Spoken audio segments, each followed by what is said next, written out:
la propia materia, la propia ley o código laboral incluye todo lo que se trata del procedimiento ante esa materia o jurisdicción. Ahora bien, el propio código laboral también dice que en caso de oscuridad se suple del derecho común. Lo mismo ocurre con el derecho inmobiliario, en el que encontramos el principio octavo del inicio de la ley 108, que del mismo modo establece que ante cualquier oscuridad o silencio de la ley 108, nosotros como abogados, como jueces, iremos a buscar en el procedimiento común de manera supletoria. Entonces, es eso lo que buscamos, conocer qué dice el legislador en relación al procedimiento civil, cómo se hace cada cosa. Hay una expresión en este objetivo que es sumamente importante y es la expresión debido proceso. Hemos escuchado en innumerables ocasiones ese tema de debido proceso de ley. Cuando hablamos de debido proceso de ley, nos estamos refiriendo a lo que la ley dice de forma anterior al suceso que se va a juzgar, al hecho que se va a escrutar y los pasos que deben agotarse. Eso genera, miren, seguridad jurídica, eso genera que haya una unidad o uniformidad en la aplicación del derecho, eso genera certeza de alguna manera. Y por supuesto establece de forma clara las reglas del juego, las reglas del proceso. Por eso todos debemos de seguir, de conocer las reglas del proceso. Ahora bien, hemos dicho que con este taller vamos a aprender a accionar, como si fuera a encender un vehículo. ¿De qué forma accionamos? Y es importante diferenciar qué significa la acción de la demanda. La acción es un derecho que se tiene, que se le reconoce, por favor, que se le reconoce a una persona o a toda persona de reclamar judicialmente lo que entiende le corresponde. O mejor dicho, lo que la ley le protege, lo que le es debido. Pero yo puedo tener un derecho de accionar y no hacerlo, y no ejercerlo, y no agotarlo. Por eso es que hay una diferencia entre la acción judicial y la demanda judicial. Ya cuando yo demando es porque he tocado la puerta de los tribunales, he pedido que un juez escuche mi pretensión y le dé a cada quien lo que le corresponde, lo que se llama la jurisdiction. Entonces, estamos claros que accionar no necesariamente es demandar. Un derecho de acción. Yo tengo un derecho de acción que puede perfectamente permanecer por años tranquilo. Pongamos un ejemplo. Un joven que sabe que solamente ha sido declarado por su madre, solamente lleva el apellido de su madre, sabe quién es su padre, una persona prominente de la sociedad, con un gran patrimonio, pero ese joven, ni tampoco la madre, a pesar de que ella hasta la edad hasta la mayoría del joven tenía el derecho y él de forma permanente también lo tiene, no lo ejerce, no va ante los tribunales. También puede ser que a mí alguien me deba un dinero importante, 1,000,000 de pesos, y yo nunca decido ir a tribunales, no quiero accionar. Incluso el paso del tiempo, según la ley, en determinados tiempos, claro, no todos iguales, puede causar algo que se llama prescripción de la acción, que es como la muerte de la acción. Ya cuando yo decido ejercer la demanda, esta está sujeta a formalismos, porque yo lo hago ya práctico, porque ya yo pongo en conocimiento a mi adversario de que quiero que un tribunal diga con el poder que le da, la facultad que le da, pertenecer al Poder Judicial y actuar en nombre de la justicia o del poder, en nombre de la República, la facultad que le da para decidir, muchas gracias, cómo va a resolverse la cuestión.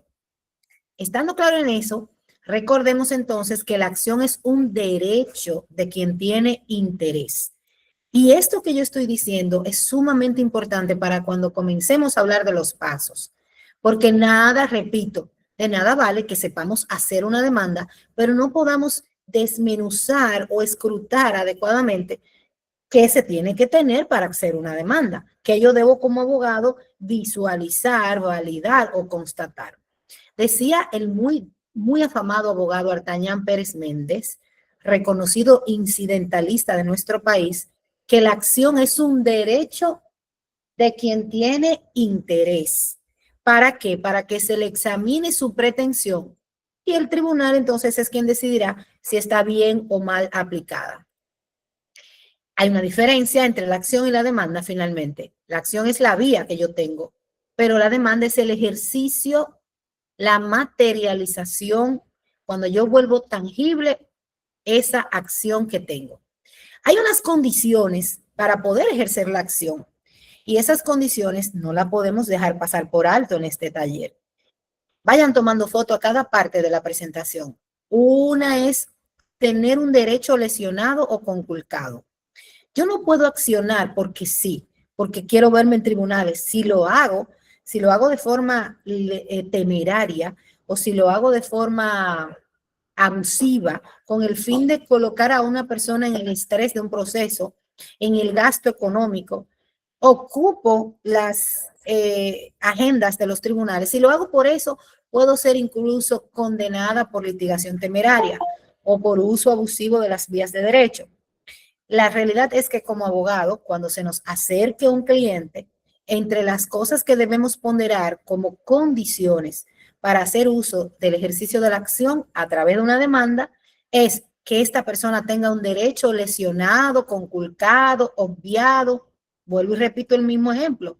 El joven que teniendo un derecho de filiación por la consanguinidad, es decir, por ser hijo, si me hacen un ADN, si le hacen un ADN se confirma, entonces esa persona tiene un derecho que le ha sido lesionado, el derecho al nombre o al apellido, el derecho al trato como hijo, el derecho a la herencia y lo mismo el que le deben un dinero. Yo tengo un derecho lesionado que es mi patrimonio. Presté, entregué una suma de dinero bajo un contrato de préstamo a uso o como dato y no me ha sido devuelto en el plazo que establecimos. Como tal, yo tengo un derecho lesionado. Fíjense el ejemplo que les pongo del dinero.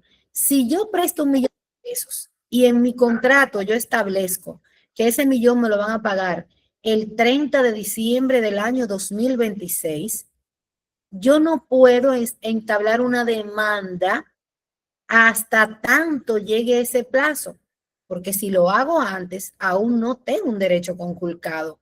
Yo sabía que el dinero me lo iban a pagar a partir o hasta el 30 de diciembre. Hasta que ese día no llegue, no es exigible el cobro y por tal, tampoco existen condiciones para establecer que hay un derecho lesionado. Tiene que tener calidad la persona. Yo no puedo en este momento demandar por difamación a Brad Pitt o a Bad Bunny, que tan lindo que se vio anoche. Puedo, no soy Bad Bunny. Solo quien tiene directamente el daño, quien recibe la afectación, puede. Por ejemplo, si yo fuera hermana de ese joven que estoy mencionando y digo, no, pero ven acá, él es un cascarrabia, él merece llevar el apellido de ese señor, él merece contar con todos los millones de ese señor. Yo voy a entablar una demanda por mi hermano. De inmediato, esa calidad como abogado usted ve que no posee, que no la tiene. Y por tal, esa persona, aunque sea su cliente, aunque le haya pedido, aunque le haya ofrecido pagarle los mejores honorarios, lo ético es informarle que no cuenta con esa calidad y que por tal la acción nace de antemano muerta. Y por último, la capacidad para ejercer la acción. Imaginémonos, por último, no, penúltimo, imaginémonos que ese mismo joven al que yo estoy haciendo referencia, que tiene el derecho de la demanda en paternidad en contra de ese señor, resulta que ha sido diagnosticado como dentro del espectro autista de manera severa, que tiene un retraso importante y por ende su madre y sus familiares han decidido demandar lo que se llama la interdicción, que en derecho civil es una incapacidad. Y por tal, como interdicto, no puede acudir por sí mismo ante los tribunales porque no tiene capacidad. Lo mismo ocurriría con una persona moral que no haya decidido quién de forma como persona física le va a representar. No existe un acta de asamblea que señale que Rosana Vázquez está autorizada a presentar una demanda en su nombre, ni tampoco en los estatutos se delega esa autorización a un funcionario o miembro en específico de los socios o parte de la composición. Quiere decir que tanto debe tener calidad como también la capacidad para actuar.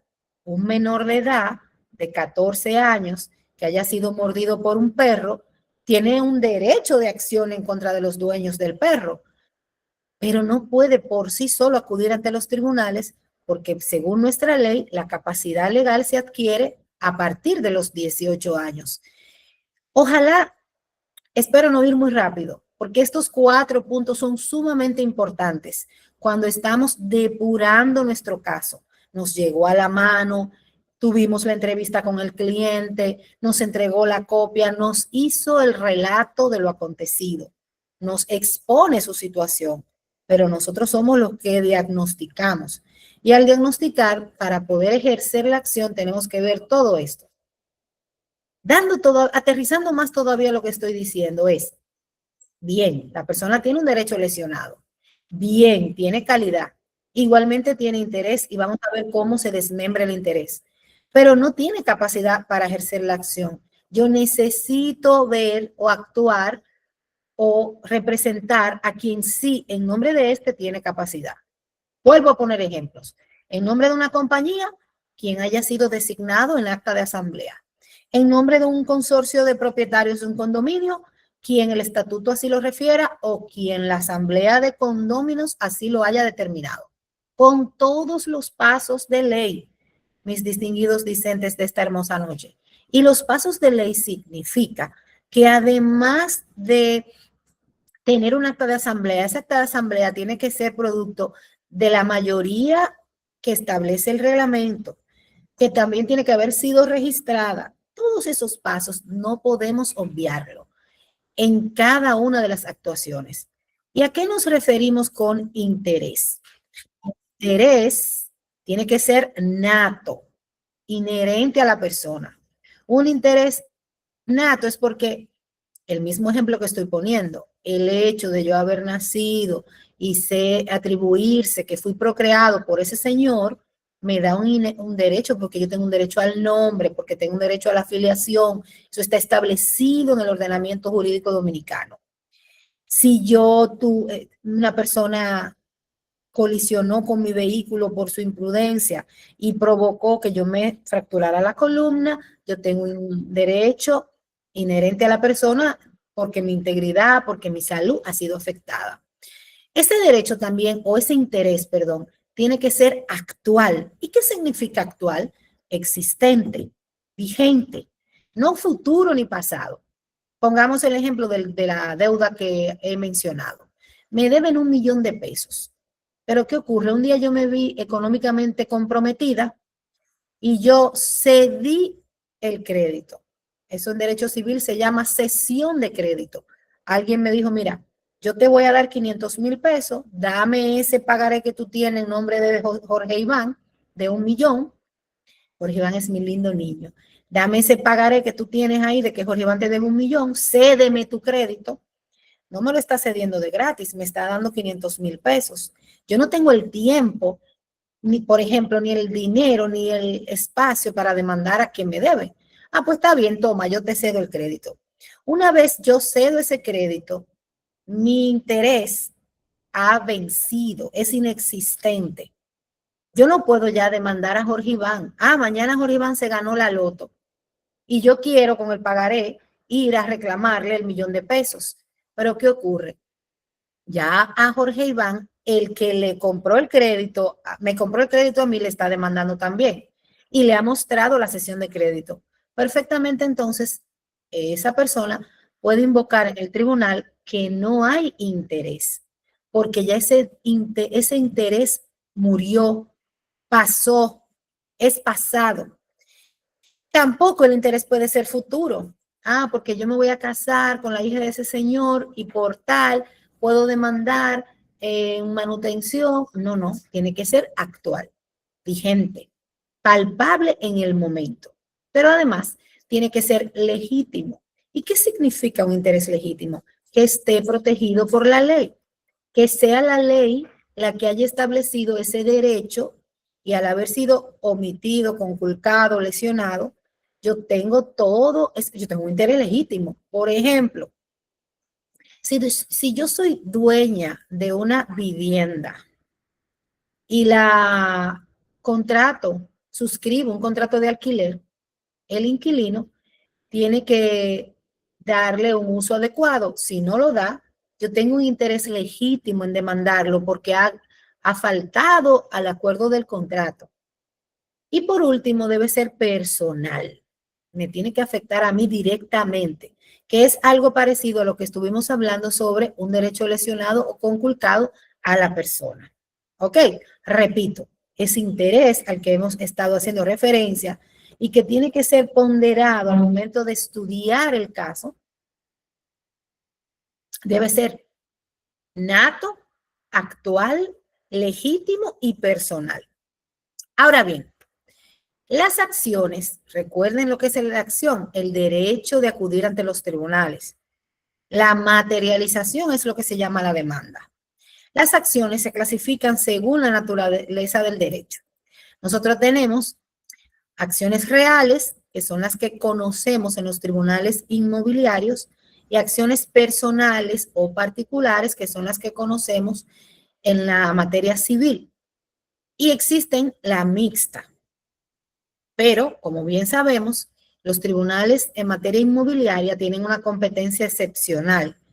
Entonces, los tribunales civiles son los que sí cuentan con una capacidad o una competencia o facultad computacional para conocer de las acciones mixtas. ¿Y cuáles son las acciones mixtas? Aquellas que involucran acciones reales que recaen sobre la cosa, como acciones personales que recaen sobre obligaciones atribuidas a las personas.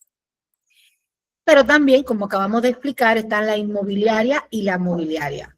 Por ejemplo, en una demanda en partición litigiosa, yo puedo estar reclamando a mis adversarios como objeto de mi demanda inmuebles y muebles. Dentro de los muebles hablamos de el dinero, las acciones, los vehículos de motor, las joyas, los relojes de alto valor, las aeronaves, las embarcaciones. Inmobiliaria, todo aquello, materia inmobiliaria, todo aquello que trate sobre inmuebles y las cosas muebles que se convierten en inmueble por destino, como dice el Código Civil. También hay otra clasificación. Voy rapidito porque esto es solo introducción. Pronto vamos a entrar en materia per se de todo lo que yo tengo que tomar en cuenta. Las petitorias protegen la propiedad inmobiliaria, mientras que las posesorias son las acciones que tienen como objeto el reconocimiento de una posesión de un derecho real inmobiliario o que buscan que cese cualquier tipo de perturbación, afectación y por ende reclaman la reintegración del derecho que se poseía y que ha sido lesionado. Ahora bien, la demanda, ya entramos en materia, es el acto jurídico, óiganlo bien, no es un paquito, no es un libro, no es un relato, no es una expresión literaria, no, es un asunto que viene a abrir ya el proceso. Ese es el acto jurídico que se presenta o con la cual una persona presenta su reclamo ante un tribunal o ante un juez. En nuestro país, en materia civil, cuando se presenta una demanda ya queda apoderado el tribunal, naturalmente, luego de que esa demanda es notificada, ese acto de emplazamiento es notificado a la parte. Ya ahí quedan, como dicen los civilistas, ligados. Y quedar ligado significa que ya cualquiera de los dos puede promover. ¿Ok? Entonces, apoderamiento del tribunal también interrumpe la prescripción. Recuerden que hace un ratito, cuando les hablaba del derecho de acción, les contaba que es el derecho que tiene una persona lesionada, me encantan esos deditos, lesionada, conculcada en sus derechos, para acudir ante el tribunal. Pero si no lo hace, nadie lo puede obligar. Tiene todo el derecho a permanecer pasivo sin acudir ante un abogado, sin reclamarlo ante tribunales. Ahora bien, si deja pasar el tiempo establecido en la ley, el legislador ha establecido lo que se llama la prescripción de la acción.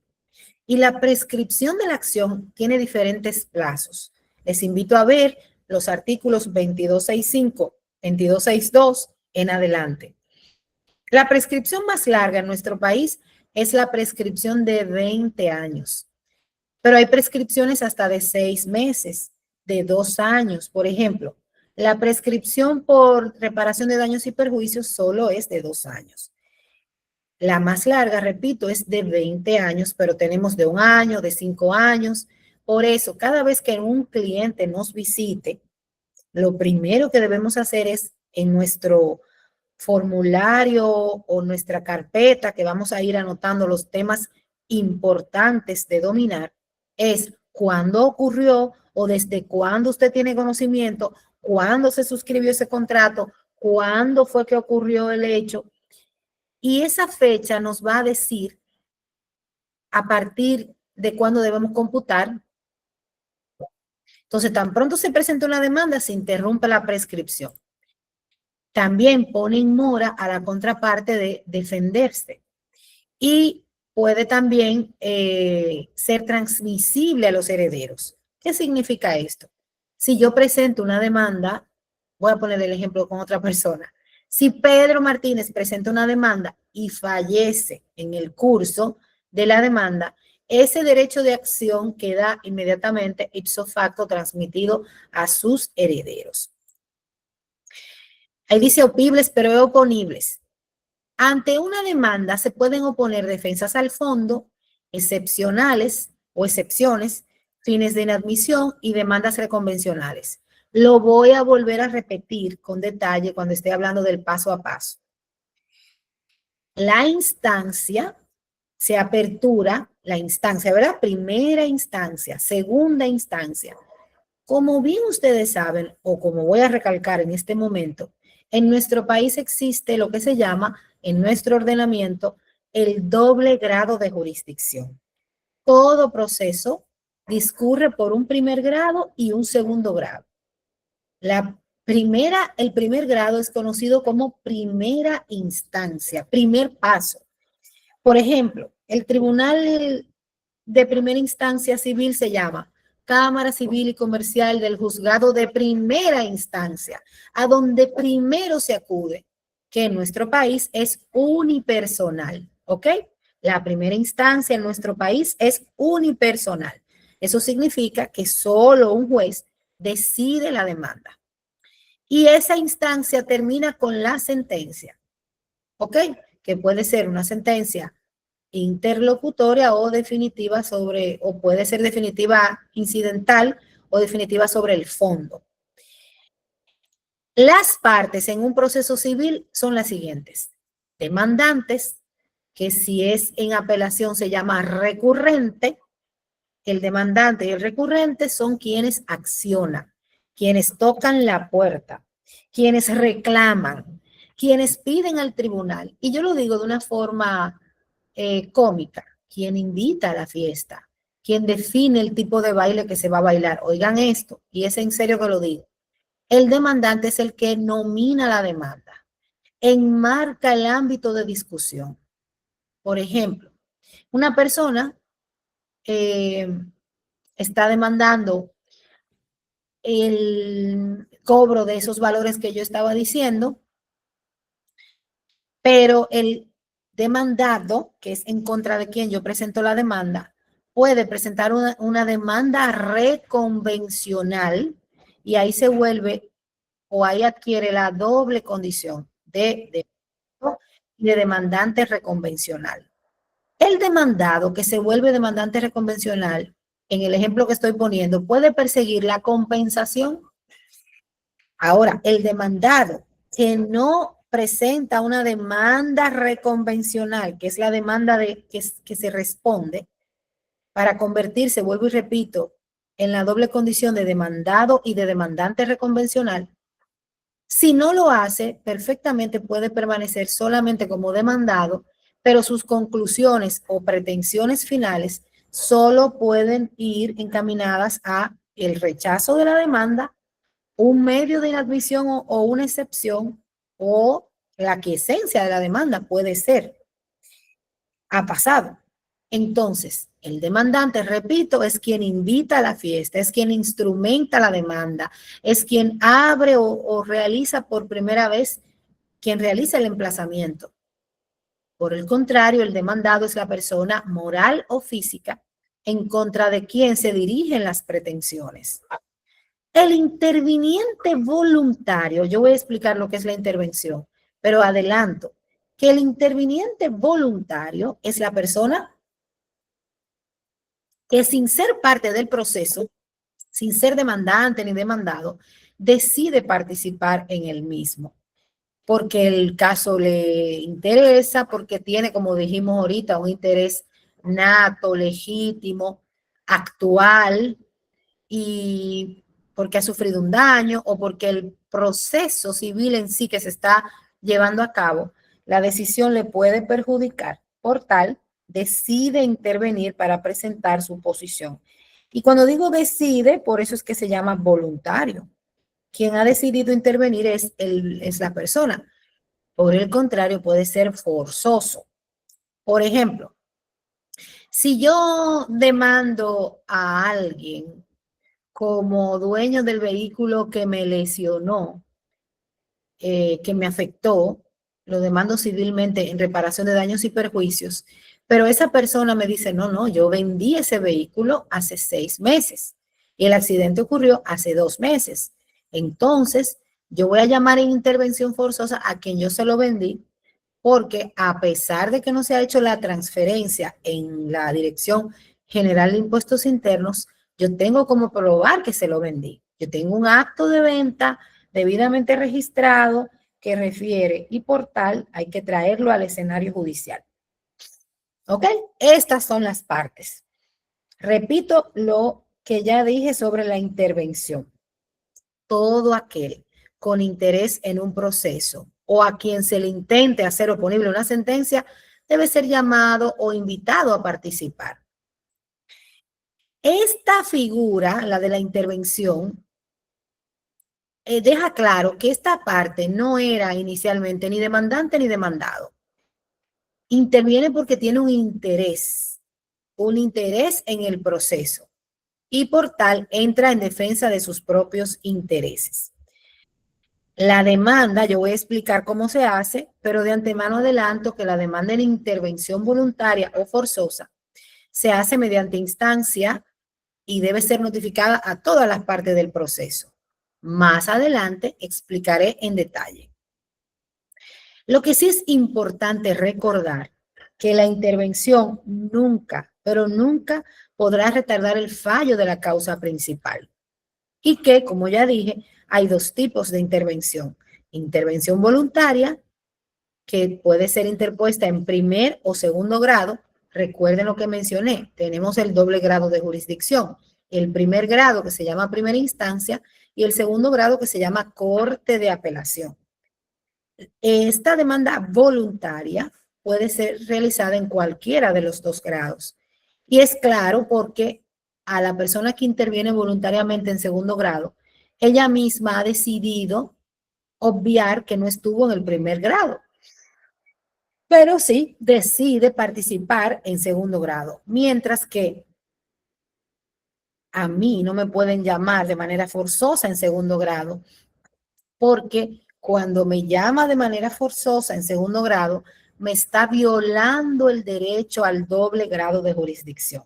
Así que si mañana usted se encuentra con que en apelaciones lo demandan a usted en intervención forzosa, buscando que la sentencia le sea oponible, evidentemente puede invocar un medio de inadmisibilidad en contra de esa demanda por causarle un agravio en cuanto al doble grado de jurisdicción.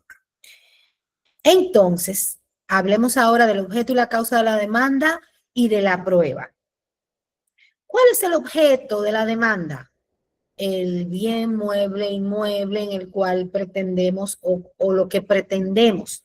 Si yo pretendo un resarcimiento, es decir, que me repare el daño ocasionado en el accidente de tránsito por su falta de prudencia, por su impericia y por su negligencia, entonces yo lo que busco es una reparación económica.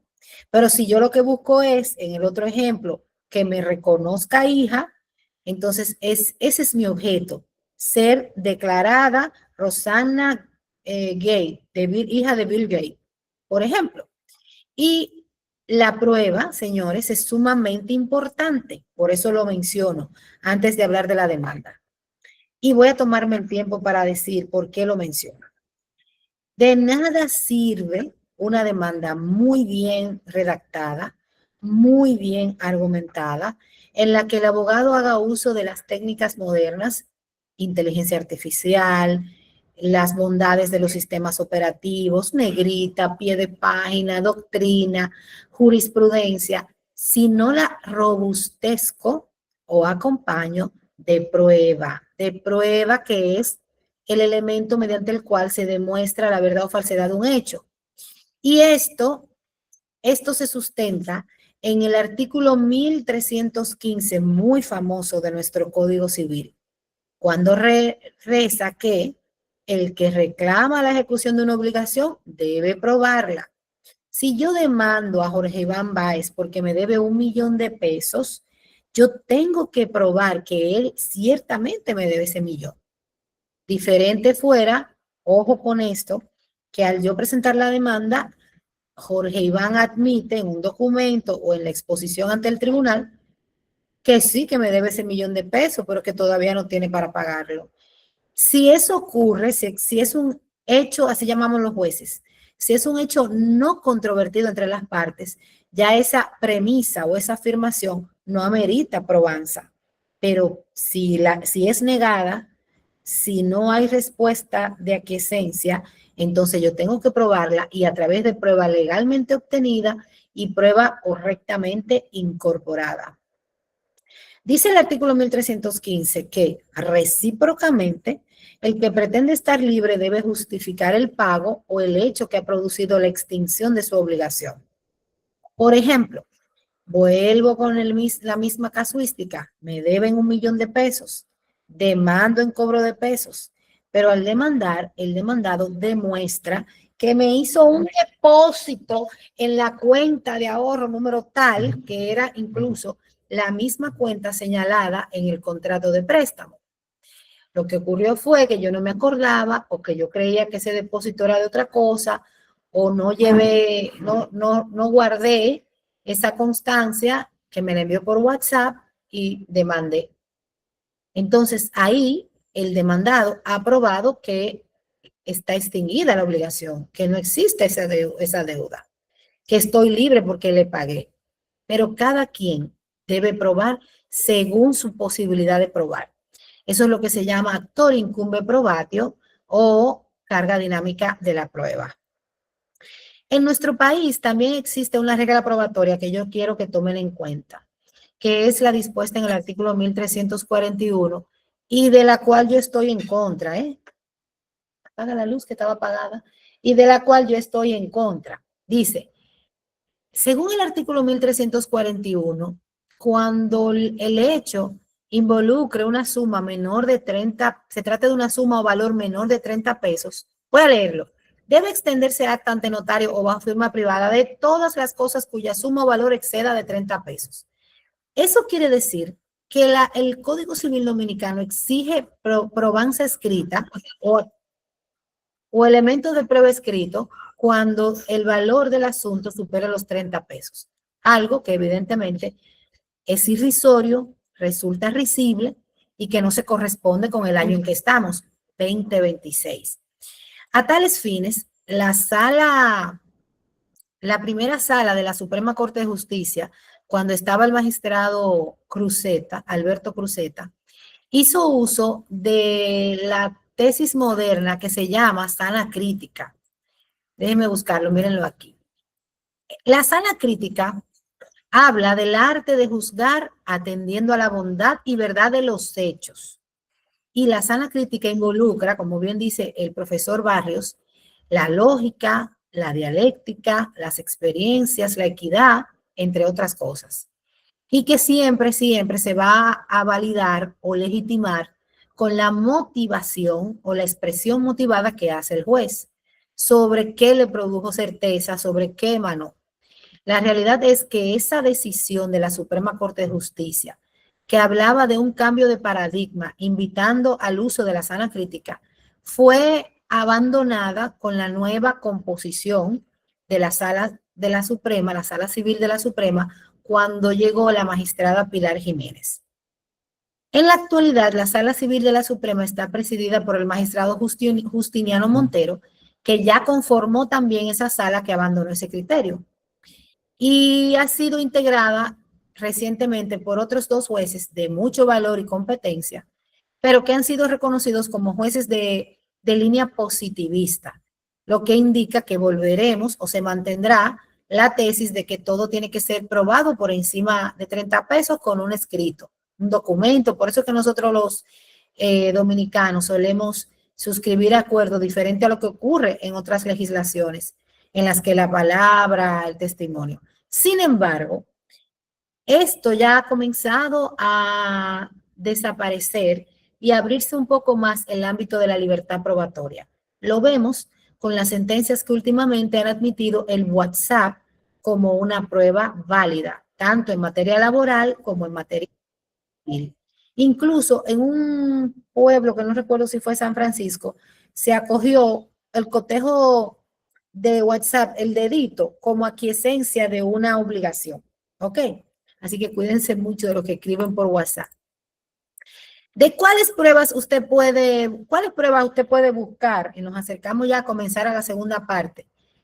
En materia civil se admite la prueba documental o literal, la prueba testimonial, la prueba pericial. Indudablemente, por el artículo que acabo de leer y por la historia y cultura dominicana, se entiende que la prueba tarifada, la prueba de mayor valor es la prueba documental. Pero en nuestro derecho tenemos hasta la confesión. Y una barbaridad que está en el código, que yo se las voy a contar, pero que yo no la refrendo ni la utilizo, que es la posibilidad que tiene el juez de extraer conclusiones del silencio de la parte cuando está compareciendo. Para mí eso es fuera de todo análisis de lógica. Una persona puede ser muy tímida, una persona puede expresar un lenguaje no verbal y yo por eso no puedo hacer conjeturas. Así que no. Sí soy del criterio que se acerca a que los jueces tenemos que ver el elenco de pruebas y emitir una decisión amparada en lo que el conjunto de pruebas arroje. ¿Ok? Entonces, por favor, no hagan reguero. Entonces, aquí es, ya una vez en el proceso, yo voy a volver a este slide más tarde, porque ya una vez en el proceso, entonces usted puede hablar de prueba inaccesible, de prueba forzada, de prueba pericial y de comprobación de lugares. Pero hasta el momento, que todavía no hemos comenzado, lo dejo para después, solamente lo introduzco. Aquí tenemos, ¿qué tiene que tener la demanda? Ok, yo voy a explicar cómo, pero ahora voy a decir qué tiene que tener. Tiene que tener un plano fáctico, es decir, unos hechos puntualmente, con precisión. ¿Cuáles son los hechos a juzgar?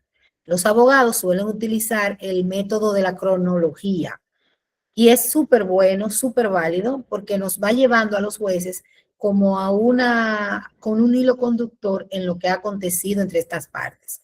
Por ejemplo, que el fecha 20 de marzo del año 2003 suscribimos un contrato de arrendamiento, que el 25 de mayo del 2013 el inquilino dejó de pagar el concepto de alquiler mensual, que después fue demandado mediante acto de algo, fue intimado mediante, como una historia de lo que ha acontecido entre estas partes, que por supuesto concluye con el estado actual de la situación. Además de ese plano fáctico, está el plano legal, sumamente importante. Y ahí, cuando hablemos más adelante del contenido de la demanda, que yo ahora solamente se la estoy presentando, estaremos viendo que ahí en el plano legal no solamente es la ley, sino también la jurisprudencia internacional a través del derecho comparado, la doctrina autorizada, es decir, quienes en nuestro país han escrito sobre el tema de forma versada. Por supuesto, y muy importante, la oferta probatoria. ¿Con qué cuento para demostrar estos alegatos? Y por supuesto, el objeto de mi demanda, las pretensiones. Previo a preparar una demanda, beban agua igual que yo. Se supone que usted primero se reúne con su cliente. Me encanta cuando se ríen. Se supone que usted se reúne con su cliente, hace una entrevista como de rapport o de investigación para saber bien. El cliente siempre viene con una pasión humana natural que le vuelve parcial. Usted tiene que mantener una frialdad, no hacia el cliente, sino a sí mismo, para poder ver los hechos en su justa medida, para actuar como un técnico consciente. Es lo mismo que los médicos, que por algo no pueden operar a sus familias.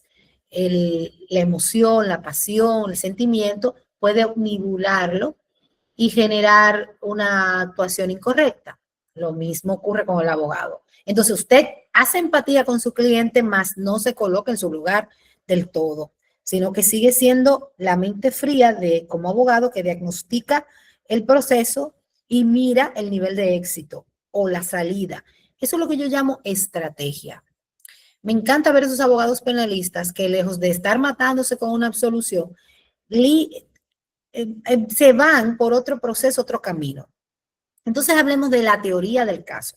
Esto es sumamente importante, porque cuando yo preparo mi plano fáctico, yo debo tener clara cuál es mi teoría del caso, qué fue lo que pasó. Miren, a nosotros los jueces nos presentan de un mismo caso, de un mismo hecho, dos teorías del caso. Y a veces ambas verosímiles.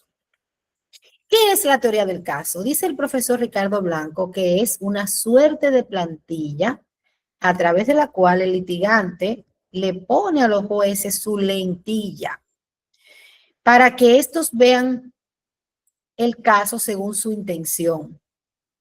Y esa teoría del caso, o sea, lo que aquí pasó fue que yo le presté ese dinero y, a pesar de que le he cobrado por todas las vías posibles, no me ha saldado, no me ha abonado, no me ha respondido.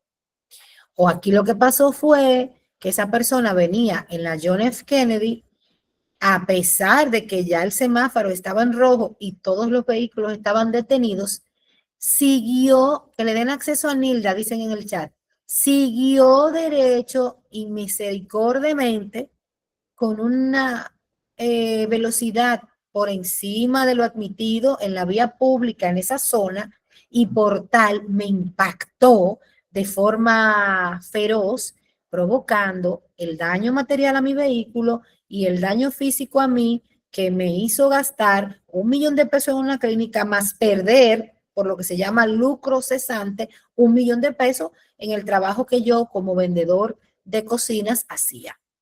Entonces, eso es la teoría del caso.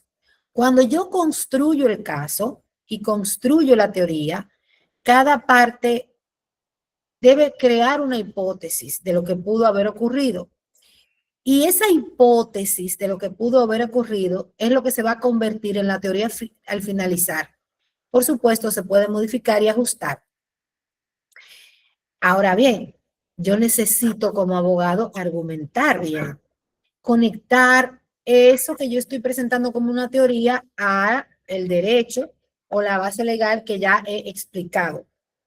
Y eso es lo que se llama motivación. Usted tiene que motivar.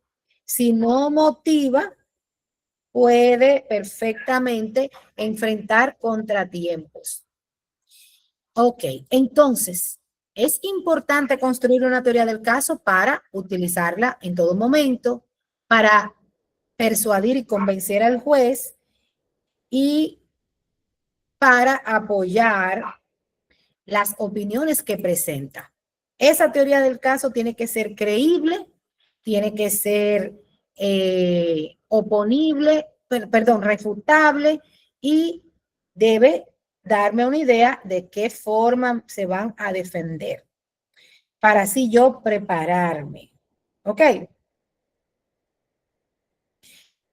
¿Cuáles son los actos procesales y en qué consisten? Vamos a ver. Seguimos con Zapata. Se llama actos procesales a los actos que son producidos dentro de un procedimiento. En la tramitación ante los órganos jurisdiccionales, ya sea por las partes o por terceros, y estos actos procesales crean o modifican o extinguen el derecho de orden procesal. También podemos clasificarlo en dos. En primer lugar, actos del procedimiento, esos actos que vienen de las partes y que pueden ser instrumentados o redactados por estas o por un alguacil. Y estos actos, con estos actos, las partes inician e impulsan el procedimiento. ¿Por qué estoy explicando esto? Porque ya les voy a explicar cómo es que se comienza una demanda. Y cuando yo le diga, mediante un acto procesal de alguacil llamado acto de emplazamiento, ya sabemos que es ese acto que emana de la parte y que con él iniciamos o impulsamos el procedimiento. Por el contrario, los actos jurisdiccionales son los actos que emanan del juez y se pueden clasificar en jurisdiccionales o de administración judicial. Porque, por ejemplo, un acto, un oficio o una solicitud que el tribunal haga, eso es un acto de administración judicial. Pero cuando el tribunal dicta una sentencia, ya sea preparatoria o interlocutoria, busquen ahí la diferencia en el 451 del Código Procesal Civil, o cuando el tribunal emite un auto, entonces ya ahí eso es no, el auto no es jurisdiccional, no, una resolución, eso es jurisdiccional. Jurisdiction significa decir el derecho. Búsquelo en Google, ¿qué significa jurisdiction? Decir el derecho. Aquí lo estoy buscando para leer. La jurisdicción es la potestad o función pública del Estado ejercida exclusivamente por los tribunales. Entonces, los actos tienen reglas y es importante que las dominemos. Porque si yo les digo, hagan una demanda con un acto de emplazamiento y no les digo las reglas, pueden tener contratiempos. Un acto se realiza siempre a requerimiento de las partes o de sus abogados. En la generalidad de los casos son hechos por los alguaciles. A los abogados les corresponde preparar las instancias que se dirigen a los jueces, así como los famosos actos de abogado a abogado. Igualmente, las conclusiones y los escritos de defensa o de réplica. En la práctica, la realidad es que los abogados son los que preparan los actos de alguacil. ¿Ok? Y esos abogados que preparan los actos de alguacil son los que se lo entregan a los alguaciles, aunque el alguacil diga que lo ha instrumentado él, realmente en la práctica, reitero, son los abogados que lo entregan. Regla común. Regla común es dos. Primero, que deben ser redactados en idioma español. Nosotros tenemos una ley que obliga que todo procedimiento ante los tribunales se lleve en lenguaje, en el idioma español. Tenemos que tener claro que no existen palabras sacramentales. Es decir, nada obliga que usted tenga que titular el acto o que tenga que comenzar con la palabra en Santo Domingo o que tenga que incluir el nombre completo de cualquier cosa. No. Siempre que cumpla con las reglas o los requisitos establecidos por la ley, no importa cómo usted redacte el acto. El acto debe ser prueba de su existencia y para que el acto produzca efectos, debe ser notificado a la parte que dice el propio acto que es la requerida. Y esa notificación, claro está, se hace por acto de alguacil. Recordemos que el alguacil es un ministerial que tiene fe pública. Y el hecho de tener fe pública implica que lo que él dice es algo parecido a santa palabra. Es decir, que se cree, el juez lo cree, está supuesto a creerlo. Y para poder refutarlo, habría que agotar un procedimiento que se llama inscripción en falsedad. Al igual que el alguacil tienen esa condición de fe pública, la secretaria del tribunal o secretario y el notario cuando realiza actos auténticos. En resumen, ¿qué es un acto de alguacil? Aquel cuya notificación para ser llevada a cabo se le confía a un alguacil, que cuenta, como acabo de explicar, con fe pública en sus actos. Vamos a ver los diferentes actos de alguacil. Tenemos 5 categorías. Primero, me salieron la rayita primero. Tenemos los actos que son simples citaciones. Tenemos los actos de alguacil que son ofrecimientos, mandamientos o citación de testigos. ¿Qué es un ofrecimiento? Por ejemplo, si a mí me están demandando en cobro de pesos, si yo no quiero ir al tribunal ni bregar con esa demanda, yo debo 5,000 pesos, 5 millones de pesos, bueno, le voy a ofrecer 5,500,000, 5 millones para pagar la deuda y 500,000 para que pague su abogado y el alguacil, el acto de alguacil que me mandó y toda la penuria que pasó. También hay actos de alguacil que son comprobaciones, es decir, que el alguacil va, se presenta a confirmar lo que hay en el lugar y hacerlo constar en el acto para que dé fe pública de lo visto. Están los actos de ejecución, por ejemplo, los embargos y incautaciones, y están las que son notificaciones.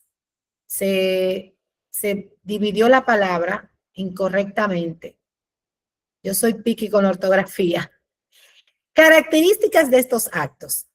Es un acto auténtico, como ya expliqué, porque es realizado por un oficial público según la ley.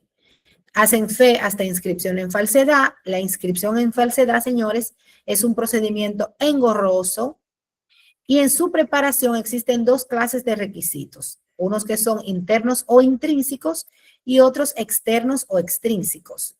Lo vamos a ver ahora. Y debe llegar al conocimiento de la persona que dice en la notificación. ¿Cuáles son esos requisitos intrínsecos? Pongan mucha atención, porque una de las formas de atacar un acto de emplazamiento es procurar o buscar la nulidad de un acto por violación a las reglas de su contenido. Número 1, el acto del alguacil debe informar el lugar y municipio donde es preparado. Señores, a mí me da mucho resultado y lo comparto con ustedes tener una lista de control de calidad, por ejemplo, para los dispositivos de la sentencia, y siempre entonces lo hago. Cuando lo hago me doy cuenta de cosas que se iban a quedar, de asuntos que no íbamos a contestar.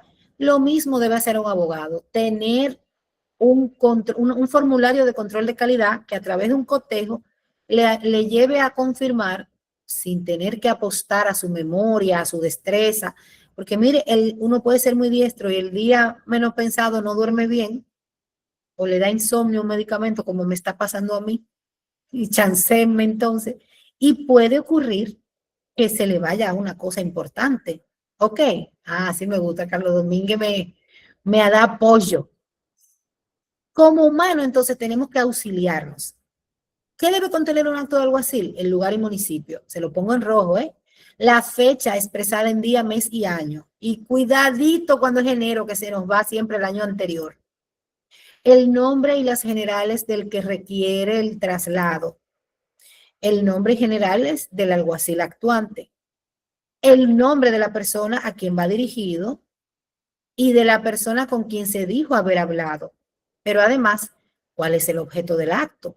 Con ese acto se está notificando la demanda, con ese acto se está notificando y el costo. Además, de la firma y sello del alguacil. Evidentemente, la omisión de una de estas menciones puede causar la nulidad, pero nosotros tenemos en nuestra ley lo que se llama no hay nulidad sin agravio, legalmente establecido, ¿eh?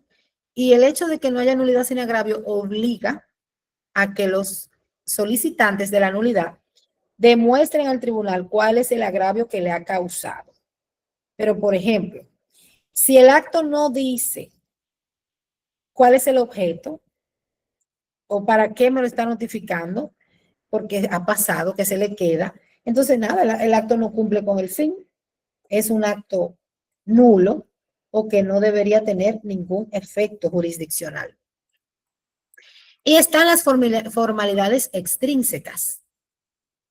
Presta pronto acceso, no existe per se la causa o la fundamentación de por qué hay que poner el precio.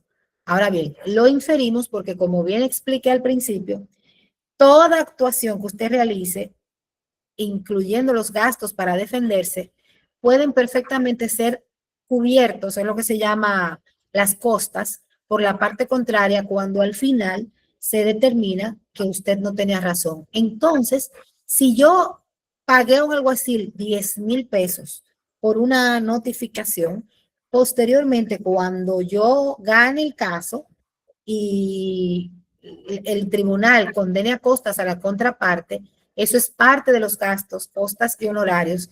Eso es parte de los gastos que conforman las costas. Al estar ya de forma precisa indicados en el acto, permite hacer el cálculo o la liquidación. ¿Ok? Una formalidad extrínseca es que debe estar en papel tamaño 8,5 por 11, según la ley 980, que deben estar debidamente numerados, que se debe conservar un ejemplar. Alison pregunta, ¿el tribunal al que pertenece el alguacil limita su traslado? No, no, para nada. Ellos son libres de hacer todos los traslados que entiendan del lugar. El alguacil debe conservar un ejemplar, cosa que yo dudo que hagan. Deben ser registrados durante los 5 días de su fecha bajo pena de multa y debe llevar un libro de sus actos. Además de que el alguacil debe llevar un cronológico. Hay unos requisitos adicionales que yo se lo pongo aquí, pero realmente reconozco que algunos han caído en desuso. Como por ejemplo, bueno, este sí, el original y las copias deben ser firmadas por el alguacil y por el requiriente. Este es el que ha caído en desuso. El original y las copias deben ser firmadas por el requiriente, no lo vemos en la práctica. Y el original y las copias deben ser visados por el funcionario o empleado con quien el alguacil dijo haber hablado.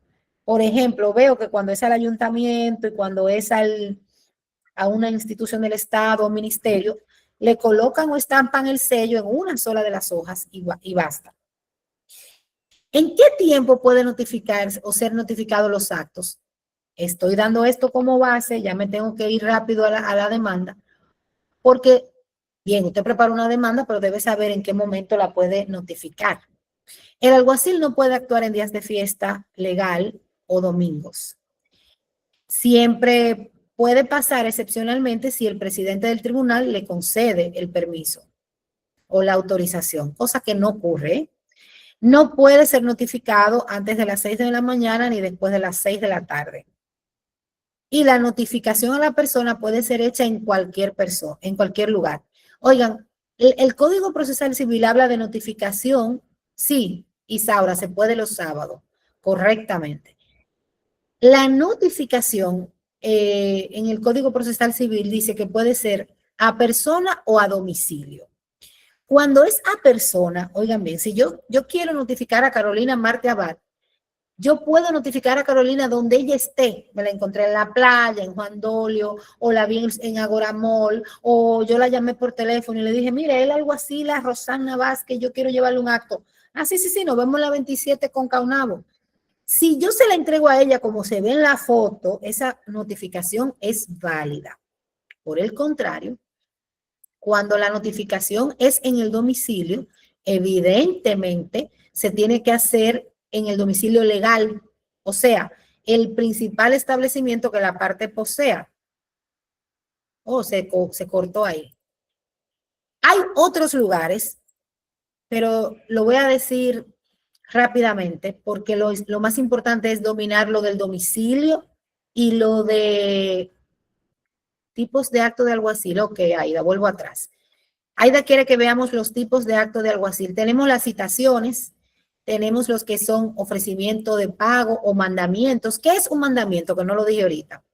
Un mandamiento es, por ejemplo, yo tengo un pagaré notarial que dice que pagaré notarial con una fuerza ejecutoria, que dice que Carolina me debe 1.000.000 de pesos, quisiera yo, y yo le digo a Carolina, mira, yo te voy a ejecutar en 10 días si tú no me pagas. Si yo no le mando el mandamiento primero de pago, yo no la puedo ejecutar porque yo le tengo que dar la oportunidad de pagarme previo a hacer una actuación tan abrupta y agresiva como ejecutar.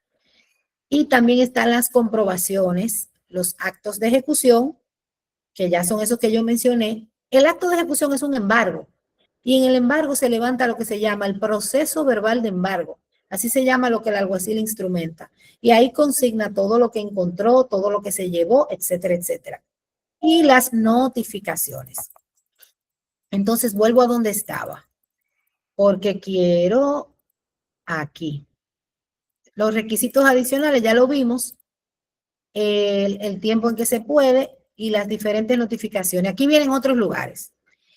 Está la notificación en el domicilio elegido. Mire, si yo soy el demandado, evidentemente lo primero que tengo que ver es la demanda, el acto de emplazamiento que me va a llegar de demanda y ver si la persona que me está demandando hizo elección de domicilio. Si lo hizo, que es el 99% de los casos, usualmente lo hacen en la oficina del abogado apoderado. Entonces ya yo no le puedo contestar o enviar mis actos de respuesta, de constitución de abogado o demás al domicilio de su residencia o su oficina, su domicilio principal, no. Yo lo tengo que hacer al domicilio de elección. Igualmente, ojo con esto, déjenme aclarar algo aquí. Una persona puede demandar, ¿verdad? Pedro a José. Y en su acto de emplazamiento, Pedro le dice a José, mira, mi abogada es Carolina Marte Abad. Y yo quiero y voy a hacer elección de domicilio en su bufete jurídico. Todo lo que tú quieras comunicarme, me lo comunicas ahí. Perfecto. Termina la primera instancia con una sentencia.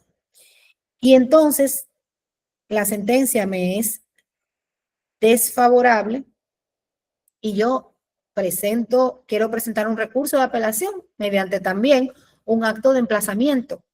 Ese acto de emplazamiento yo no debería mandárselo a la abogada porque la abogada me notificó un acto con una elección de domicilio para todos los fines de esa demanda que terminó con la sentencia.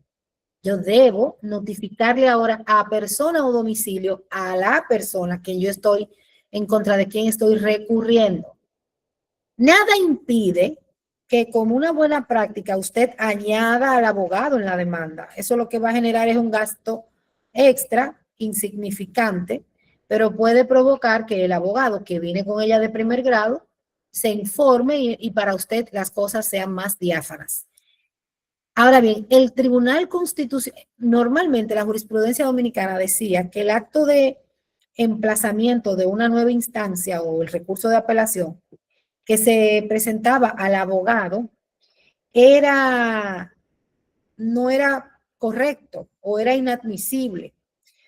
Sin embargo, el Tribunal Constitucional ha dicho que si ese abogado, oigan bien, si ese abogado de primer grado, por favor bájalo, si ese abogado de primer grado da representación en la corte, entonces ya eso de forma implícita se le ha dado quiesencia y no procedería la solicitud de que se declare inadmisible. ¿Ok?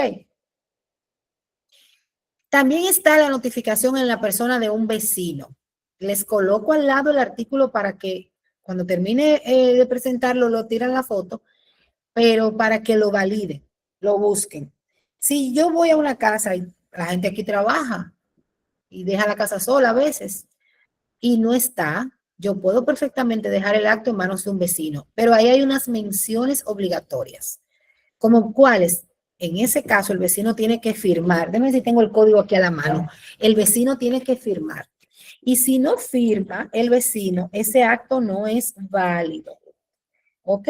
Ese acto no es válido y además de la firma del vecino, tiene que consignar míralo acá, aquí lo tengo, la cédula. Mírenlo aquí, lo voy a leer. Los emplazamientos deben notificarse a la misma persona o en su domicilio. Ya lo expliqué eso. Si el alguacil no encontrare en este ni a la persona a quien se emplaza, ni a ninguno de sus parientes, empleados o sirvientes, entregará la copia a uno de los vecinos, quien firmará en el original. Si el vecino no quiere o no puede firmar, oigan esto, si el vecino no quiere o no puede firmar, el alguacil debe entregar el copia al síndico municipal o a quien haga sus veces, si fuera en la cabecera de un municipio, y al alcalde pedáneo si fuere en el campo. ¿Ok? El alguacil debe hacer mención de todo, tanto en el original como en las copias. La jurisprudencia, o mejor dicho, de forma pretoriana, es que se ha reclamado igualmente que se consigne la cédula de identidad de la persona. También está la notificación en manos de la autoridad municipal, que es lo que acabo de leer. Sí, claro, Dariana, debe agregársele la nota de que el vecino se ha negado a firmar, pero además de agregarle la nota, agotar el procedimiento que acabo de leer, que es ir ante la autoridad municipal. También está, y miren, anoche en un taller que yo daba también me preguntaron sobre eso, lo que se llama la convocatoria en domicilio en el extranjero. ¿Qué ocurre si la persona vive en el extranjero? A tu orden, Dariana. ¿Qué ocurre si la persona vive en el extranjero? El 69 numeral 8 nos dice, a aquellos que se hayan establecido en el extranjero, se les emplazará en el domicilio del fiscal del tribunal que debe conocer de la demanda, quien remitirá la copia al ministro de Relaciones Exteriores. Oigan esto. El Tribunal Constitucional también ha versado sobre este aspecto, indicando que no basta con llevarle el acto al alguacil, digo al fiscal, que es la primera parte, ni llevar el oficio de que el fiscal lo mandó al Ministerio de Relaciones Exteriores. También es preciso que se aporte la conclusión del procedimiento. Es decir, que la persona lleve o requiera la documentación que es devuelta al Ministerio de Relaciones Exteriores. Miren cómo eso opera. Si yo demando a Juancito Trucupey, que vive en Bayamón, Puerto Rico, iba a hablar como los puertorriqueños, pero no me salió. Bendito Juancito Trucupey vive en Bayamón. Entonces, yo ubico la cédula de Juancito Trucupey y notifico en el extranjero, le llevo ese acto al Ministerio Público del domicilio donde estoy accionando aquí, el tribunal que estoy accionando, por ejemplo, si es el distrito, voy al Palacio de Justicia de Ciudad Nueva. Y cuando voy al Palacio de Justicia de Ciudad Nueva, le deposito, ¿verdad?, al Ministerio Público ese acto de alguacil. Él va a mandar ese acto al Ministerio de Relaciones Exteriores. Y un encargado de un departamento, que no recuerdo el nombre, del Ministerio de Relaciones Exteriores, enviará al consulado que corresponda. En este caso, el consulado dominicano en Puerto Rico. Luego, ese cónsul le tramitará, según las reglas de ese país, o un correo, o una llamada, o una, ¿cómo que se llama? Un telegrama. O invitará a la persona a pasar por el consulado a recibir la notificación. Le da un plazo. Si la persona no va o si se le entrega por la modalidad que utilice, luego ese cónsul lo comunica nuevamente al funcionario del MIREX que le envió el requerimiento. Ese funcionario del MIREX entrega a la parte, ahí en el Ministerio de Relaciones Exteriores, el resultado. Y ya cuando se ve que se ha completado esto, es que puede decirse que está debidamente emplazado o debidamente convocado. Para eso, ojo, los plazos se extienden. Lo dice el propio artículo 69. cuando señala, y cerré el código, qué linda, cuando señala que cómo se extenderá de conformidad con el país a donde procede. Mírenlo aquí, 69. Bueno, más ahí lo dice. Mírenlo aquí en el 73. Si es, por ejemplo, Estados Unidos de América, Cuba, Haití y Puerto Rico, el plazo, el término será como sigue, 15 días. ¿Ok? Si es, por ejemplo, a Europa, 60 días. Tiene que tomar eso en cuenta. Y las personas sin domicilio conocido se notifican de conformidad o se emplazan de conformidad con el artículo 69.7. Aquí sí le quiero hablar también de la experiencia. Aquellos que no tienen domicilio conocido en RD, en el lugar de su actual residencia, si no fuera conocido, el emplazamiento se fijará en la puerta principal del local del tribunal. Miren, este código, bastante viejo, habla de publicar en la puerta del tribunal cuando no se tenga el domicilio. Hay un artículo valiosísimo en el anuario de jurisprudencia que emite la Escuela Nacional de la Judicatura y que ustedes pueden localizarlo en la Juristeca del año 2023. Ese anuario tiene un primer artículo del abogado Francisco Álvarez Martínez, vi que se casó en estos días, muy linda boda, y habla justamente de la época de la cavernícola al, al criticar esta norma que para él es irrazonable, para él y para cualquiera, porque yo no conozco a nadie que ande tribunal por tribunal viendo lo que está publicado en el mural para ver si él fue notificado. Y es porque es imposible. En lo que se modifique esa norma que está en proceso en el Congreso, evidentemente los jueces estamos siendo cada vez más exigentes con ese tipo de notificación o convocatoria. Y exigimos o hemos instruido a las partes a que reclamen o que agoten otros procedimientos, como cuáles, por ejemplo, reclamar a la Junta o pedir a la Junta, nosotros los jueces, en atención al petitorio hecho por las partes, que nos provea información sobre el último domicilio. ¿Ok? También hablemos ahora en materia marítima. Bueno, eso se lo digo nada más como conocimiento. Si es en el mar, el Código de Procedimiento Civil en el 419 dice cómo. Si es para divorcio, deben abrevar o buscar en la ley 1306. A los herederos, el código dice que es en el domicilio del difunto. A las sociedades comerciales, por supuesto, donde está su domicilio social. Y al Estado en cualquier oficina del Ministerio Público y a los municipios en manos del síndico. ¿Ok? En manos del síndico. Entonces, tráeme el... Ok. Ahora, hablemos de los diferentes actos. Están los actos de abogado, que son las instancias a requerimiento de partes, y están los actos del secretario, que pueden ser las renuncias a sucesiones, que las hacen las partes donde el secretario, algunas vías de recurso también se agotan ante el secretario, y las renuncias a la comunidad. Los actos del juez, por supuesto, son las sentencias, las resoluciones, los autos y las audiencias. Vamos ya a ver el procedimiento paso a paso. Ya vimos la diferencia entre acción y demanda. Vimos cuáles son los requisitos para presentar una acción. ¿Lo recuerdan, verdad? Interés. ¿Qué más? ¿Cuáles son los requisitos para presentar una acción? Que haya un derecho conculcado o lesionado, que tenga capacidad y calidad. Entonces, muy bien, así mismo, Isaura. Apellido Vázquez, como yo. Una vez ya usted habló con su cliente y formalizó el apoderamiento, comienzo con esto, que la ley no lo dice, pero en un tema ético, lo primero que usted debe hacer es formalizar su apoderamiento. Saber si ha habido un abogado previamente apoderado y si ha sido desinteresado para que no enfrente conflictos éticos que puedan perjudicarle en su ejercicio o que lesionen su exequatur o licencia para ejercer, etcétera. Y también para darle formalidad, el mandato o poder o el contrato de servicios.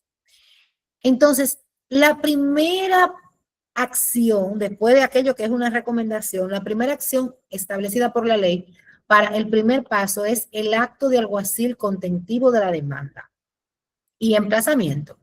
Ese acto de alguacil contentivo de la demanda, muy bien, José Filpo, que sea vigente el derecho, así mismo.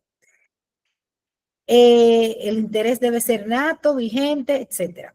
Este acto de alguacil, oigan bien, por eso hablé tanto de los actos de alguacil, algo que a veces me cansa. Pero si usted va a demandar mediante un acto de alguacil, tiene que saber qué requiere un acto de alguacil. Lo primero es el municipio, el lugar, el nombre completo del alguacil, dónde que ejerce. Señores, y cerciorarse que ese alguacil no esté suspendido. Así que sin ningún tipo de timidez, cuestionen a los alguaciles en ese sentido. También está en ese acto de alguacil esas generales. Bueno, Brady, puedo, pero en Google tú encuentras o preguntar a Marte Abad si te puede proveer algún modelo. Yo tengo algunos también, pudiera pasárselo a ella. Generales de las partes, la relación de hecho. ¿Ustedes recuerdan lo que hablé de todo lo que debe contener una demanda? Que es, sí, Julio, que es el relato fáctico, el plano legal, el elenco de pruebas y las pretensiones. Aquí volvemos a verlo. Esa base legal, ese fundamento de derecho, no es solamente lo que dice la ley, sino también lo que, gracias, lo que ha dicho la jurisprudencia, lo que dicen los doctrinarios, o sea, los que escriben, por ejemplo, Artañán Pérez Mel, en materia de, ¿cómo se llama? En materia de incidentes, lo que dice, por ejemplo, Michel Tarufo en materia de prueba, lo que ha dicho la jurisprudencia, el Tribunal Constitucional Dominicano, etcétera, etcétera, que tiene, como ustedes bien saben, en virtud de la Constitución, tiene lo que se llama precedentes vinculantes. Además de esta relación de hecho, de esta base legal, de esta nominación de pruebas, ojo, en el acto de alguacil que contenga la demanda, no necesariamente tiene que estar la totalidad de las pruebas que usted va a usar. Indudablemente, en el curso de la instrucción de la demanda, puede agregar otras. El ideal es que estén ahí, que usted se haya preparado con antelación. Sin embargo, en el curso de la instrucción de la demanda, reitero, usted puede requerir medidas de instrucción tendentes a elevar el valor de su nómina probatoria. Deme 30 segundos, por favor.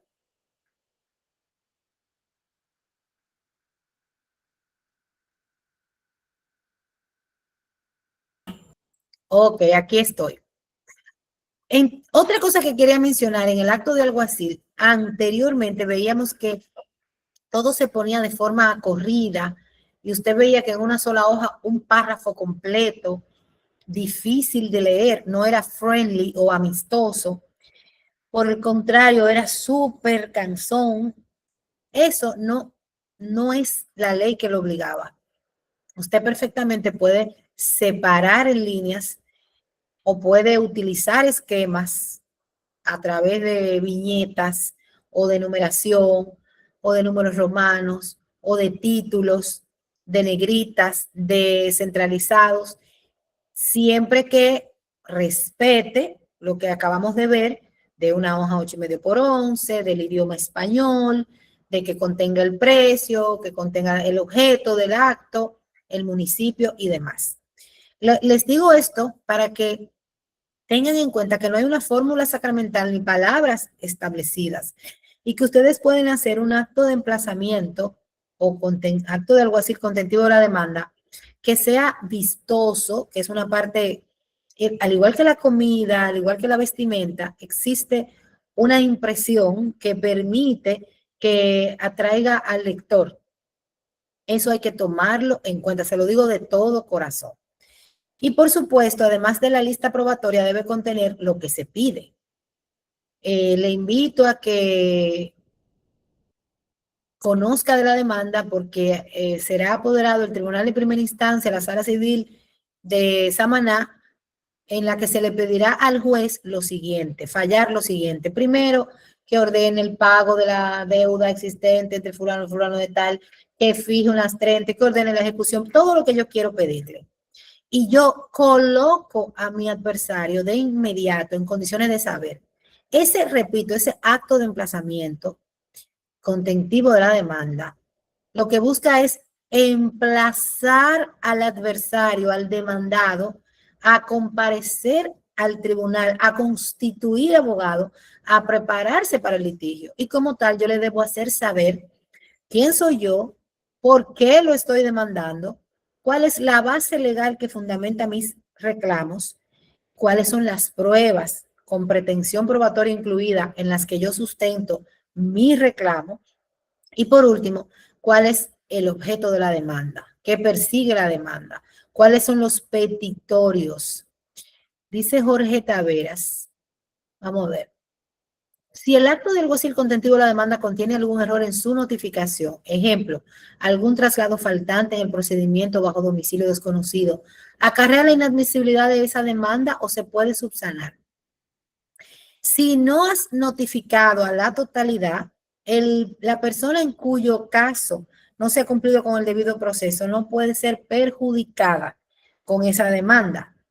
Evidentemente, pudiera perfectamente declararse la inadmisibilidad por un principio de indivisibilidad del proceso, que así se llama pretorianamente, pero eso no te impide volver a presentarla. Subsanar es posible, mas no es una figura que la totalidad de los jueces permiten. Por eso es un riesgo. Mira, como tú bien dices, corre el riesgo. Bueno, corre el riesgo del plazo de prescripción, ciertamente, pero ese error, si ya tú lograste suspenderlo para otra persona, porque en tu casuística me hablas de una de los demandados, evidentemente interrumpe la prescripción de la acción, porque ya le manifiesta al tribunal con eso que tienes interés en que ese proceso se dirima judicialmente. ¿Ok? Pero también tienes la opción de que ese que no pudiste emplazar sea llamado en intervención forzosa con posterioridad, que es una especie de subsanación. ¿Ok? Cambia a tu orden. También está la solicitud una vez demandes o emplaces a la contraparte yo no lo menciono aquí porque eso es una actuación del otro. La contraparte tiene que contestarte mediante un acto en la octava franca, en el plazo de la octava franca, que son 8 días que se convierten en 10, pues franco significa que no se cuenta ni el primero ni el último. Esa vez que tan pronto el demandado recibe el acto de emplazamiento, debe dentro del plazo de la octava franca, tú te tienes que quedar esperando el plazo de la octava franca, no puedes hacer nada hasta que no pase el plazo, debe contestar con otro acto de alguacil que ha sido nominado constitución de abogado. O sea, Jorge demanda a Carolina, Jorge Taveras. Tú sabes, Jorge, a mí me caen bien los Jorge. En mi casa tengo a Jorge Antonio y a Jorge Iván. Si Jorge Taveras demanda a Carolina, evidentemente el día que Carolina le llegue el acto de emplazamiento, notificándole la demanda y ante qué tribunal va a conocerse, ella tiene 10 días para contestar su constitución de abogado. Si no lo hace, puede declararse o pronunciarse el defecto en contra de ella. El defecto es la sanción a no presentarse, a no contestar. Si lo hace dentro del plazo de los 10 días, lo hará mediante un acto de alguacil que se conoce como acto de constitución de abogado. Ese acto de constitución de abogado lo que le dice a Jorge o al abogado de Jorge es que Carolina apoderó a Rosana como abogada y Rosana será en su domicilio, normalmente se hace elección de domicilio, será la persona que va a recibir como abogada apoderada todas las incidencias, notificaciones que tengan que ver con ese proceso. Y ya ahí las partes han quedado ligadas. Algo que yo quiero aclarar aquí, que hemos visto en la práctica a cometer de forma incorrecta. Si usted va a demandar a 5, a 6, a 3 personas, físicas o morales, no importa. El acto de alguacil, aunque sea el mismo para todos, los traslados deben estar separados. Eso significa, acuérdense que cuando hablé del acto de alguacil les dije que tenía que consignar con quién habló, la persona que recibió el acto. Entonces eso significa que, voy a contestar todas las preguntas ahora, ¿oyeron? Eso significa que si yo demando a 3 personas, a María, a José y a Jesús, yo tengo que colocar un traslado individual por cada uno. Yo, Rosana Vázquez, alguacil del Tribunal Civil de Samaná, a requerimiento de Jorge Taveras, he notificado primero, a Carolina Marte Abad, en el domicilio tal, habiendo hablado allí con raya, y esa raya se llena con quien recibe el acto. Quien me dijo ser que la niñera, la hermana, el tío, el primo, el esposo de mi requerida. Si tengo un segundo demandado, entonces un segundo traslado ahí mismo. Primero, segundo. Y luego me trasladé a la calle Monción número 15, lugar donde tiene su domicilio Pedro Báez. Y una vez allí hablando con fulano de tal, quien me dijo ser hijo de Pedro Báez. Y así sucesivamente, teniendo en cuenta que debo cumplir en cada uno de estos con las menciones que ya establecimos, que están en el Código de Procedimiento Civil. Luego de que me conteste el acto de constitución de abogado, cualquiera de las partes ya ligadas puede solicitar al tribunal correspondiente la fijación de la fecha de audiencia. Ojo, en la actualidad, el Poder Judicial está inmerso en lo que se llama la digitalización y la mudanza digital.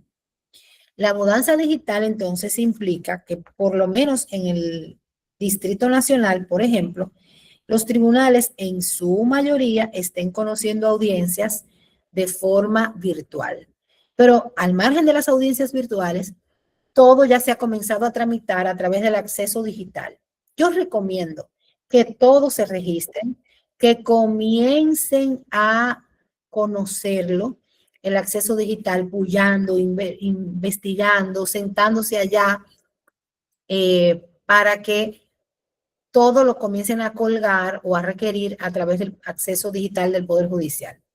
Una vez cualquiera de las partes, demandante, demandado e incluso interviniente, voluntario o forzoso, haya fijado audiencia, yo le voy a contestar todas las preguntas luego de que pase este slide. Bien, vamos a tener claro que el que convocó, el que fijó audiencia, que puede ser el demandante como el demandado, hay una falsa creencia de que solamente el demandado es que puede fijar y es el que tiene que notificar, no, para nada. Entonces ahí viene lo que se llama el acto de avenir. El acto de avenir es un acto de alguacil, oigan bien, de alguacil, que genera la parte que requiere o que invita a la audiencia. Este llama a venir el acto porque se supone que ya entre las partes existe una constitución de abogado. Y esa constitución de abogado permite que ya yo invite en el plazo de 2 días franco, como dice la ley, al abogado de la parte que yo estoy convocando a una audiencia. Deme un segundito. Hola, te devuelvo, que estoy en clase ahorita. Bye. Entonces, que le devuelva, aquí estoy, oiga, que le devuelvo a él la llamada. Se notifica un acto de abogado a abogado para recordar la fecha y la hora de la audiencia. Si a mí, oigan bien, si a mí como demandante, el demandado no me constituyó abogado, no estoy obligada a notificarlo, a convocarlo. Y por el contrario, puedo expresar. Sin embargo, algunos jueces, miren, algunos jueces constitucionales, ¿verdad? Que aplican el derecho constitucional, exigen la convocatoria. Luego viene la audiencia y el proceso. Una cosa, ¿qué puede pasar previo a que quede pendiente de fallo? el proceso. En primer lugar, la famosa comunicación de documentos. Miren, si leemos el artículo 49 de la ley 834, lo primero que vamos a encontrar, 49 y siguientes, no solamente el 49. Lo primero que vamos a encontrar es que dice que la parte que hace uso de un documento se obliga, oigan la palabra, se obliga a comunicarlo a toda otra parte. Toda otra parte significa que si yo tengo 5 demandados, a los 5 demandados le tengo que notificar el documento que quiero usar. E incluso este artículo, cuando se creó, cuando se ingresó al ordenamiento jurídico, era con el fin de que no hubiera ningún aplazamiento y que todos estuviéramos listos en la primera audiencia. Aunque en la práctica esto se ha vuelto totalmente contrario. ¿Por qué? Oigan cómo dicen, la comunicación de los documentos debe ser espontánea. Y si no se ha hecho, dice el 50, amigablemente entre abogados o por depósito, el juez puede ordenarla sin ninguna formalidad al ser requerida por cualquiera de las partes. Es en base a este artículo que los abogados nos hemos acomodado a que la primera audiencia sea una comunicación recíproca de documentos y no pase nada. Dolorosísimo. Fíjense, cuando los jueces encuentran un abogado que cumple con su deber y que es eficiente, notificando previamente la audiencia, hasta nos sorprendemos. Se ha vuelto una práctica que en la primera audiencia se solicita una comunicación recíproca de documentos. Como ya dije, puede ser amigable, el juez puede ordenarla, pero también puede descartarla. Oigan cuándo. Artículo 52. El juez puede descartar del debate los documentos que no han sido comunicados en tiempo hábil. ¿Y qué significa eso? Bueno, tú me pediste en una primera audiencia una comunicación de documentos y 2 o 3 meses después vienes con el mismo relato. No, se descarta ese documento. Si usted no lo hizo, ya no hay tiempo. Y puede también fijar astrente, liquidándolo él mismo si no se cumple.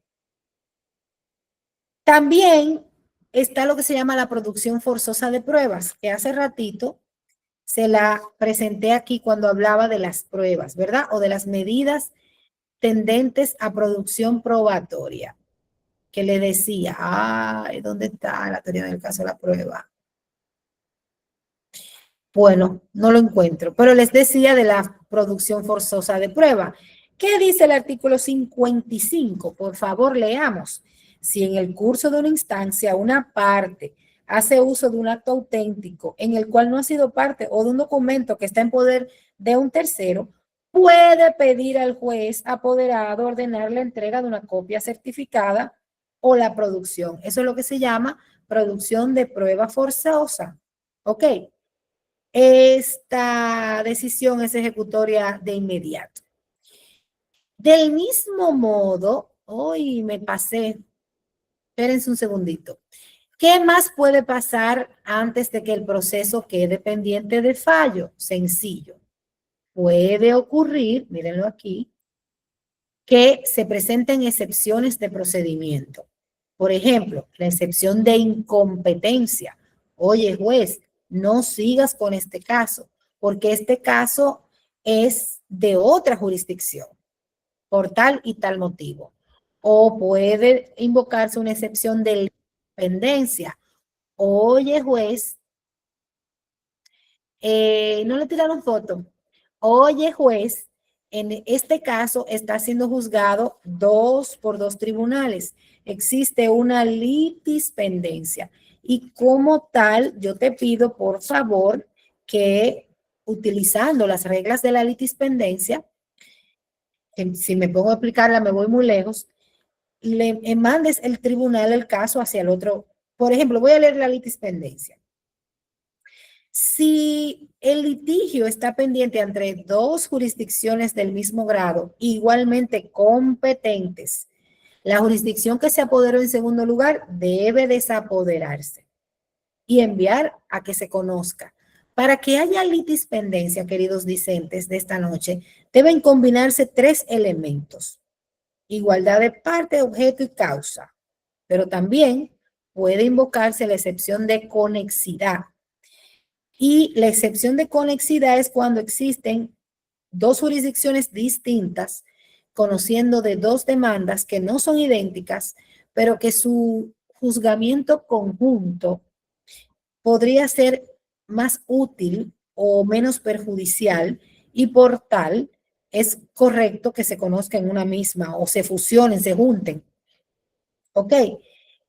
Dice el artículo 30, cuando las jurisdicciones apoderadas no son del mismo grado, la excepción de litispendencia o de la conexidad que acabo de explicar, se tiene que presentar ante la jurisdicción del grado inferior. Pero además, antes de que se conozca el fondo de la demanda, entre las partes puede operar lo que se llaman los medios de inadmisión. Necesito que después del taller lo busquen, yo solo los voy a mencionar. Tenemos los famosos medios de inadmisión consignados en el artículo 44, que son, por ejemplo, falta de calidad. De ahí, por eso era que yo le decía hace un ratito, cuando comenzamos a explicar la importancia de que al momento de instrumentar la demanda, ustedes estén claros, bien claros de quién es que está presentando la demanda. Esto es sumamente importante porque solo así puede descartarse cualquier falta de calidad. Pero también está la excepción del plazo prefijado, la excepción el medio de inadmisión por prescripción o el medio de inadmisión por el plazo prefijado. Pero hay algo muy importante que quiero mencionar y es que el artículo 46, que lo estoy buscando y no lo encuentro, estoy con una ley que es ajena, habla igualmente de la posibilidad de presentar medios de inadmisión que no estén expresamente dispuestos en la ley y que puedan ser derivados de otras normas. Esto es bien importante porque cuando se están presentando medios de inadmisión, a veces se entiende que solamente son aquellos que están consignados en el artículo 44 y no, nada más errado, porque el artículo 46 de la propia ley, como ya dije, explica o expresa que puede ser cualquier medio de admisión que incluso no esté consignado de manera expresa en la ley. ¿Ok? Del mismo modo, ya lo saqué del internet porque la ley me estaba dando brega. Miren, voy a leer el 46. Las inadmisibilidades deben ser, artículo 46, deben ser acogidas sin que el que las invoca tenga que justificar un agravio. Y aún, ahí viene la parte que quiero recalcarles, y aún cuando la inadmisibilidad no resultare de ninguna disposición expresa. Es por esta última expresión que usted puede, por creatividad, por buena estrategia, por buen estudio del caso, invocar un medio de inadmisión que no sean los que todos conocemos, que están en el 44 y que hablan de falta de derecho para actuar, falta de calidad, la falta de interés, la prescripción y uno muy importante, la cosa juzgada. ¿Vieron o ven por qué es tan importante el ejercicio que les invitaba a hacer al principio del taller? Si no se dan esas condiciones, no es posible presentar una demanda, salvo que lo quiera hacer para fastidiar. También, previo a que el caso quede pendiente de fallo, y como les expliqué, no están obligados a satisfacerse o a conformarse con los medios de prueba que ya ustedes recopilaron. Pueden reclamar o requerir al tribunal que les auxilie o que ordene medidas de instrucción. ¿Cómo cuáles?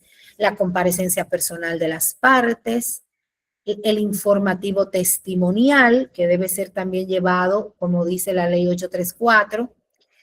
También cualquier tipo de peritaje, se da mucho en los casos de daños y perjuicios o de reparación por incendios y demás.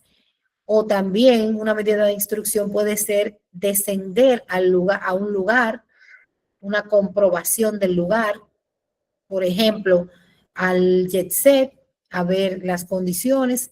Cualquiera de estas constituyen medidas de instrucción, hasta un careo entre peritos. Todo eso va a instruir la causa y a llenar de contenido la nómina probatoria de las partes que han promovido. En materia civil opera lo que se llama el principio dispositivo. Y el principio dispositivo es el estímulo que impregnan las partes al juez, a la función judicial. Yo contesto en atención a lo que tú me pides, en atención a lo que tú procuras. Si tú eres un abogado pasivo, totalmente, que no conoce tu demanda o que se conforma con la documentación recopilada, debes saber que de esa misma manera voy a ponderar los hechos y los elementos.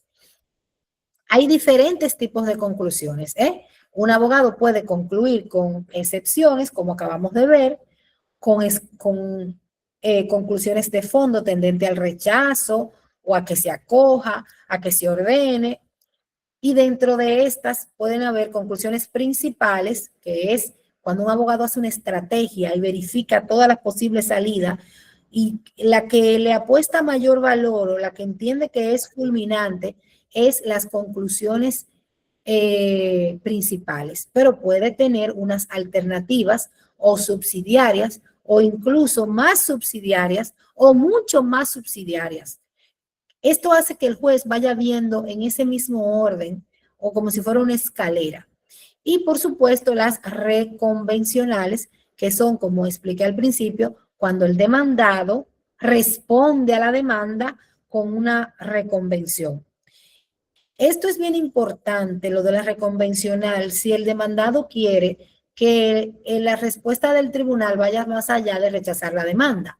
Si el demandado quiere que además de rechazar la demanda, le aplique una sanción, perdón, una reparación en daños y perjuicios, tiene que reconvencionalmente demandar, porque si no lo hace, cualquier petitorio recae sobre o puede ser considerado inadmisible por mutar la demanda, por violar las reglas procesales. Finalmente, cuando las partes terminan, pueden pedir al tribunal que le dé la oportunidad de un escrito justificativo de conclusiones.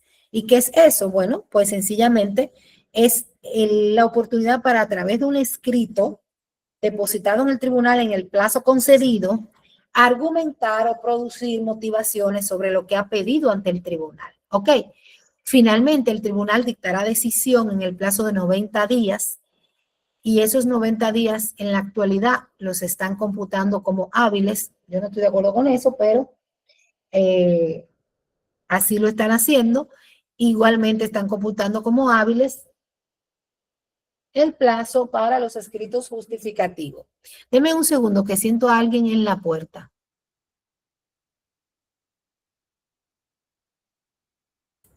No, no hay nadie. Vamos, finalmente la sentencia, por supuesto, debe ser notificada. Dejar de compartir para ver esto. Ay, ¿dónde están? Aquí. Pensé que me había ido. Vamos a ver el chat para ver varias preguntas. Finalmente les decía, escríbame. Ah, míralo aquí. Vamos a ver todas las preguntas que tenemos aquí. Me quedé en Jorge, ¿verdad? Sí. Luego viene Alison. Si realizó un emplazamiento y se cumple el acto de franca, ¿tengo que depositar la demanda en un tiempo específico? Realmente no.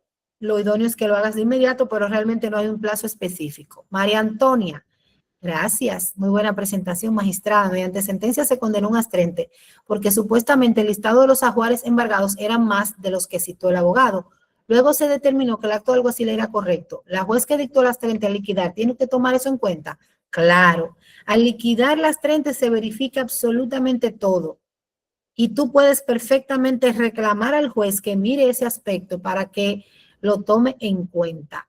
María Rojas, ¿cuáles son los documentos que se deben depositar en los tribunales y cuáles pagan impuesto? ¿Y cuál es la ley de impuesto que rigen los tribunales? Hay muchísimas leyes dispersas. Por ejemplo, la 3391 del Colegio de Abogados que fue modificada, no recuerdo el número actual. También hay diferentes leyes que generan el pago de impuestos y tasas. Yo te recomiendo, para que yo no cometa un error y te induzca error, que entres a la página del Poder Judicial, que en cada tipo de demanda consigna cuáles son los impuestos a consignar. Los plazos en los procedimientos civiles he ido mencionando.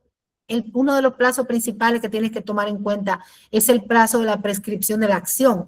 Si, por ejemplo, tú vas a demandar en reparación de daños y perjuicios y el evento, el incendio, el accidente, el golpe, la mordida del perro ocurrió en el 2020 y tú estás accionando en el 26, evidentemente tu acción está prescrita.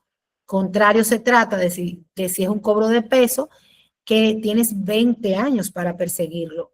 El cómputo inicia con el momento en que la acción ocurrió o el cobro se hizo exigible. Y el paso del tiempo, por supuesto, entonces será computado por el tribunal. Además, en el proceso se podrá ver si alguna vez obró una interrupción. Otro plazo importante, María, hay muchos plazos que hay que tomar en cuenta. El plazo de la perención. Todo proceso inactivo perime a los 3 años. Pero en materia civil, la perención, a diferencia de la materia inmobiliaria, no es de pleno derecho. Así que pudiera, si la contraparte no lo reclama, pudiera como subsanarse. Otro plazo importante es el plazo para recurrir, el plazo para notificar, para responder la demanda, lo que se llama constitución de abogado, que es un plazo de la octava franca. Aida dice, no había tenido la oportunidad de tomar clases con usted y la admiro porque de verdad tiene un don de la enseñanza y manera. Ay, qué linda, Aida. Gracias. Y yo cabé por eso corazoncito y en mí. Ay, pero yo estoy fascinada con este grupo. Tenemos que volvernos a juntar. Así que, Carolina Marte, que se prepare otro taller con ustedes. ¿Cómo Claro, saber? claro. Qué bella. ¿Cómo saber a cuál tribunal corresponde un caso particular? El Código Procesal Civil establece que el tribunal competente es el del domicilio del demandado. Excelente pregunta, Beatriz. Gracias. Yo había obviado eso. El domicilio del demandado. Naturalmente, si tengo varios demandados, tengo un derecho de elección del tribunal donde acudir. Y, por ejemplo, esa no es la misma regla en materia penal y no es la misma regla en materia civil, inmobiliaria. Pero en materia civil, el domicilio del demandado. Beatriz, tú quieres las formalidades intrínsecas. Escríbeme. Yo te puedo mandar una, o le voy a mandar a Carolina la presentación y la comparto porque yo feliz de que nuestros futuros abogados y nuestros abogados tengan a su mano herramientas que le ayuden a hacer un mejor trabajo. Si, por ejemplo, le falta de objeto y de causa que no están tan desarrolladas en la ley, que te ponga el ejemplo, tú quieres, Jorge Taveras, o falta de objeto, hay demandas, señores, que han sido presentadas sin ninguna pretensión. Ustedes saben lo que concluyen, que se apodere una de las salas civiles y se fija audiencia, punto, más nada. Y eso significa que tan pronto se apodere y se fija audiencia, ha quedado cubierta la demanda y carece de objeto conocerla porque ya la pretensión ha sido respondida. Dice Beatriz, ¿cuáles son los plazos en los procedimientos civiles? En el Código de Procedimiento Civil, Beatriz, Código de Procedimiento Civil que está debidamente complementado o modificado por la ley 834 del año 1978. Yo recomiendo un libro, yo recomiendo la ley 834 modificada comentada por el magistrado Napoleón Esteves Lavandier. Lo hizo cuando era abogado ya ante la Suprema y es un texto valiosísimo que todavía está en las librerías. ¿El término justificativo y ampliatorio es correcto? No. O sí, pero si se le da la correcta dimensión, José, porque oye esto. Una cosa es ampliar las motivaciones y otra cosa es ampliar las conclusiones o pretensiones. Qué buen ejemplo me pones, qué buena pregunta para aclararles a todos que usted no puede incluir nuevas conclusiones o nuevas pretensiones o nuevas demandas en su escrito justificativo. Usted solamente va a justificar lo que concluyó y va a ampliar las motivaciones. Dice Beatriz, ¿cómo distinguir a qué materia corresponde un caso? ¿Cobro de peso, daño y perjuicio? En principio, la materia civil es el derecho común y es la más amplia, porque dice el artículo 4 del Código Civil Dominicano que el juez no puede negarse a fallar sobre pretexto de oscuridad. Y no es de derecho común, es el ordinario. Pero hay ciertas situaciones que la ley le ha atribuido competencia a tribunales específicos, como por ejemplo los conflictos de derecho de propiedad inmobiliario, de derecho registrado, que son de la competencia de los tribunales de tierra. También, por ejemplo, los conflictos entre condóminos, que dice la ley 5038, que es de los tribunales de tierra. Algunas situaciones son de los tribunales juzgados de paz. Cada vez que se te presenta una situación, Beatriz, hurga en la norma, pero a favor de nosotros ahora tenemos el internet y la IA. Sí, Ani, la voy a facilitar la presentación. ¿Qué prueba, dice Esmirna, qué prueba un juez le daría validez, la testimonial o la escrita? En nuestro ordenamiento pesa más la escrita, es una prueba tarifada.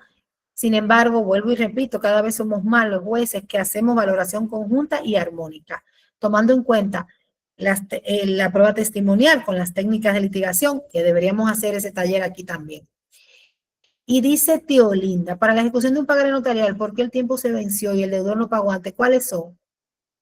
O de inmediato, tan pronto le notificas el mandamiento, tienes que darle primero la oportunidad de pagarte, reclamándole el pago a través de un mandamiento de pago, que es uno de los tipos de actos de alguacil que ya yo mencioné.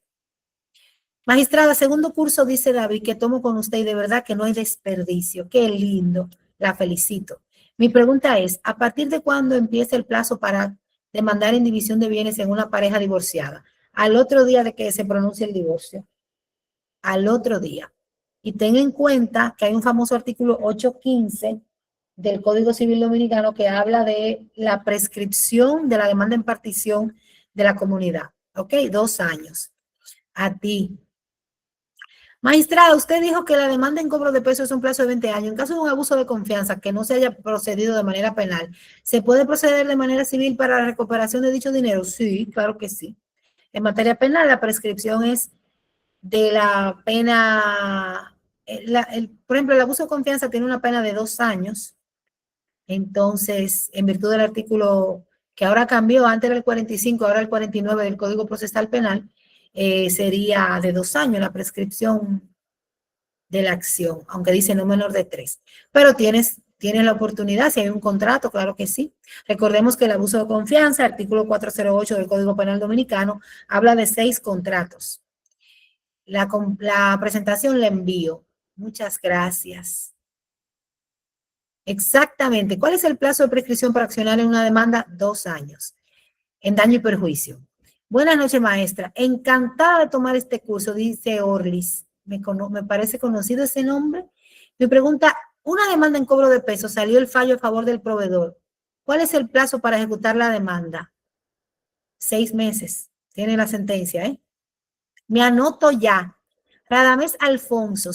Vamos a leer el artículo 156 para confirmar lo que le acabo de decir. 156. Pero este código que yo me traje no lo entiendo. Ah, no, esta es para la sentencia en defecto. Sí, también. Te dije bien el artículo. Oye esto. Toda sentencia por defecto, lo mismo que toda sentencia reputada contradictoria, será notificada por un alguacil comisionado a ese efecto, ya sea por sentencia o por auto. La notificación deberá hacerse en los 6 meses de haberse obtenido la sentencia, a falta de lo cual la sentencia se reputará como no pronunciada. ¿Ok? 6 meses. Dice Dailin, otro taller con la magistrada. Radamés, en ella doy mandamiento de pago al vencer el plazo de apelación. Sí, así mismo. ¿Puedo solicitar la fuerza pública? Claro, claro que sí. Bueno, me queda mucha pregunta. Vamos a ver 2 o 3 más. Dice Esmirna, ¿puede repetir lo que dijo sobre los 2 años para reclamar en partición? Claro, Esmirna. Léete el artículo 815 del Código Civil Dominicano. Pero ahí yo estoy hablando de la partición de los bienes fomentados en comunidad, no de la partición entre herederos, ni de la partición entre copropietarios que adquirieron juntos, de los bienes fomentados en comunidad legal de bienes, es decir, entre esposos. Melvin pregunta, ¿al momento de la demanda se notifica al demandado y al tribunal al mismo tiempo? No, al demandado. Tú puedes depositar al tribunal después. Amé esta clase, qué linda. Y yo amé que tú me lo digas. Magistrada, dice Ana Sadia. Y si no soy casada y tengo 20 años de relación e hijos y nos separamos, ¿puedo demandar en partición? Sí. El concubinato, en virtud de lo que establece el artículo 45 de la Constitución, o 49 o 55, ha sido reconocido y generador de derechos. Hay una inmensa cantidad de sentencias, yo soy una que la doy a cada rato. Ahora, si se separaron, ten en cuenta lo del 815, que hay algunos tribunales aplicándolo. En maestría es que mi profe es más buena, más tiempo con ella, dice Yocabel. ¡Ah, Yocabel, mi amor bello! Hola. Es una causa de nulidad que no se notifique el mandamiento de pago y se haga una notificación directa de la demanda. ¿De cuál demanda? Porque recuerda que cuando tú haces un mandamiento de pago es para ejecutar un título ejecutorio, para proceder ya a buscar los bienes, los chelitos, el carro, pero no es causa de nulidad. Si tú quieres demandar, el mandamiento viene a ser como una advertencia. Ay, dice que a Orlis, yo sabía, en OFE, claro, Orlis, un placer oírte. Buenísima pregunta, María Antonia. Si los 6 meses se cuentan luego de obtener la sentencia. Hay un abogado que se llama, Padre Amado, ¿cómo que se llama? Hay un abogado muy bueno que escribió, él trabajaba en el Poder Judicial y ya como abogado escribió un artículo conociendo lo que pasaba antes, de que los jueces antedataban la sentencia para fines de su evaluación del desempeño y las sentencias salían con 8 meses después de que de dictada, lo que era perjudicial. Y al respecto, entonces, luego de ese artículo y de varios reclamos, la Sala Civil de la Suprema tuvo que dar una decisión al respecto. Y hay un voto disidente interesantísimo de Samuel Arias y creo que de Napoleón Esteves, búsquenla en internet, que habla sobre cuándo es que se debe computar. Ya eso no se da porque ahora nosotros los jueces estamos obligados a subir la sentencia vía firma, que es la plataforma de firma digital, el mismo día en que la vamos a dictar. Claro, Dariana, el concubinato tiene que ser probado. En materia en el caso que ella presentaba, que tiene hijos, es fácil probarlo con el acta de nacimiento de los hijos. En materia de tránsito, solo he trabajado la vía penal. ¿Cuál es el proceso por la vía civil? Oh, está de moda eso, abandonan la acción penal y se van por lo civil. Los tribunales civiles están llenos y están cansados, abrumados. Bueno, aquí termino. Carolina, espero haber cubierto tu objetivo y haber nuevamente respondido fielmente a tu solicitud. Magistrada, excelente como siempre, de verdad. Muchas gracias por su participación la noche de hoy. Tenemos un encuentro a fin de mes, pero esperamos verla para coordinar el taller de procesal penal de paso a paso para quienes tengan interés. Y me encanta, ese es que yo me voy a dar vida porque esa es mi materia preferida. Sí, vamos a tratar de ver si logramos coordinarlo. A los participantes, muchas gracias de verdad por estar con nosotros esta noche. Recordarles que el certificado, la clase grabada y el material de esta clase, yo se los enviaré el día de mañana. Estén siempre pendientes a las informaciones que enviamos por el grupo, porque por ahí en muchas de las ocasiones le vamos dando respuesta a sus inquietudes. Que pasen muy buenas noches y nos vemos en otro encuentro. Ok, abrazos. Cuídense mucho. Gracias, magistrada. A ustedes. Ay, qué lindas palabras. No, pero esto me ha dejado sonrojada. Cuídense mucho. Chao.